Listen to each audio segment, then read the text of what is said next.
yi tanadi na karatu. Batu na mai karatu zan furta, ɗalibin da ke son ya yi rata, to ya riƙe karatunsa da tsafta, yin hakan ya sa shi ya inganta. Da rabu kaliki na azan fara, wanda ya yi mutum kuma ya yi fara, ya yi ɗalibin da ya yi zara a fage na karatu na lura.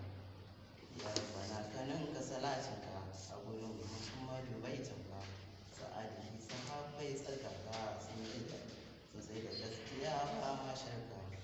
Shi mai karatu ba yayin wasa, ko da yaushe shi da ya aikinsa, ya yi ta nazari ko mai nisa don wata ran ya kara muradinsa. Zuwan ka makaranta ɗan lura, ka taho da niyyar yin zalla, kar ka biye wa shashancin saura, in har kana buƙatar yin shura. Idan gari ya waye dangina, mu je ajujuwan mu zazzauna, ya zama muna jiran malum mana, don ku biyo karatu mai yana. Kar mu kama yin lalacin nan, wanda sai malam ya zo sannan, za mu ce mu zo makarantar nan, lallai hakan abin kunya kenan.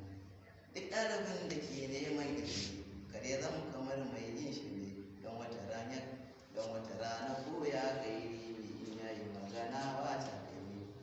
Ladabi ga malam tilas ne, ka girmama shi wannan wajibi ne, za ka samu albarka shi ne za ka yi karatu mai kyau hagu ne. Mu aje duka komai mi harma, wajen karatu sai an sa himma, mu mai da hankali har mai azama mai ilimi ya kan zama sarki ma. Nema da ilimi bai son wasa, wanda ya shigo to ya yi rasa, don ya zamo ya kare mutuncinsa, ai sai da ilimi aka cin gasa. Ilimi ana son samunsa, ko a gidan da ya ma bunƙasa, za ta ga ilimi ne jigonsa, da ga ilimi ne jigonsa, to mi da gaske don mu ci ribarsa. Mai da hankalin mu guri kiwo, kai ga yawon yan shigo, ko kuma masu yawon yin kwallo haka, to ba sauran kallo. Ashe idan muna son adalci, to sai da ilimi mai inganci, karatun.